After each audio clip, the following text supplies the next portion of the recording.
Goeiedag geliefde en welkom by ons nuwe week van oordenkings. Ons het laasweek in ons klein dinge groot verskil reeks die belangrike beginsel van een woord ontdek. Hoe God ons deur 'n eenvoudige woord kan rig na verandering.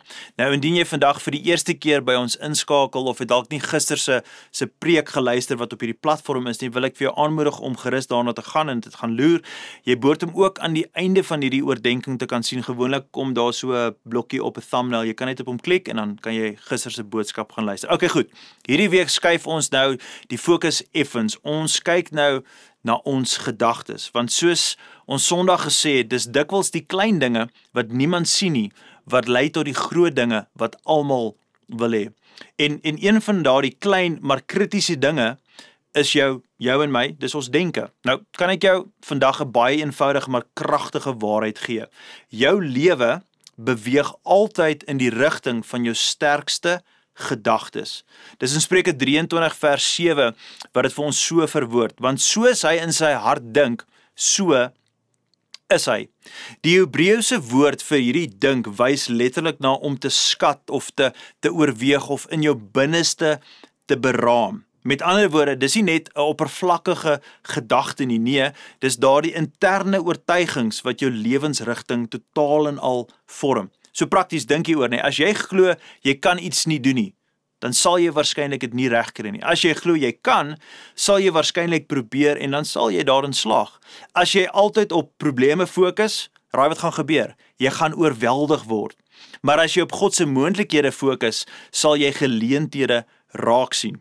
As jy jouself miskien sien as 'n slagoffer, 'n victim, nê, sal jy altyd vasgevang bly in daai gedagtegang en daai mentaliteit. Jy gaan lig geraak wees, gefeins wees. Jy gaan altyd dink mense sien neer op jou, nê. As jy wel glo God maak jou 'n oorwinnaar, dan beloof ek vir jou, jy sal vrykom. Dis waarom Paulus later vir ons in Romeine 12 vers 2 sê dat God ons verander deur die vernuwing van ons denke. Want die stryd, geliefde, begin nie in die wêreld daar buite nie, nee.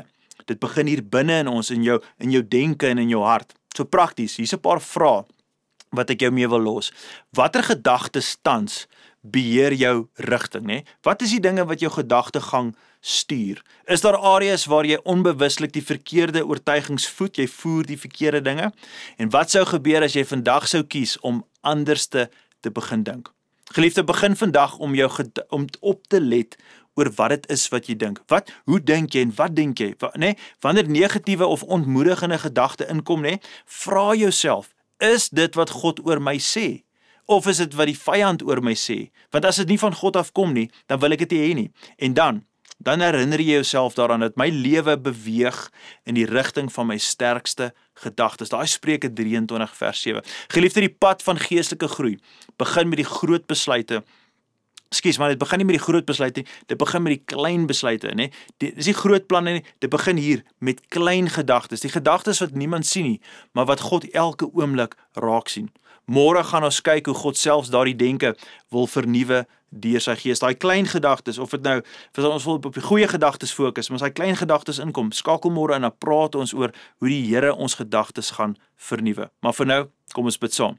Hemelse Vader, so baie dankie dat U in ons gedagtewêreld wil inkom en die kleinste gedagtes begin herskryf en vorm na iets beters en iets anderste. Ek vra dat in hierdie week waar ons saam wandel deur hierdie reeks oordenkings, dat ons sal groei in ons denke, sal groei in ons gedagtegang.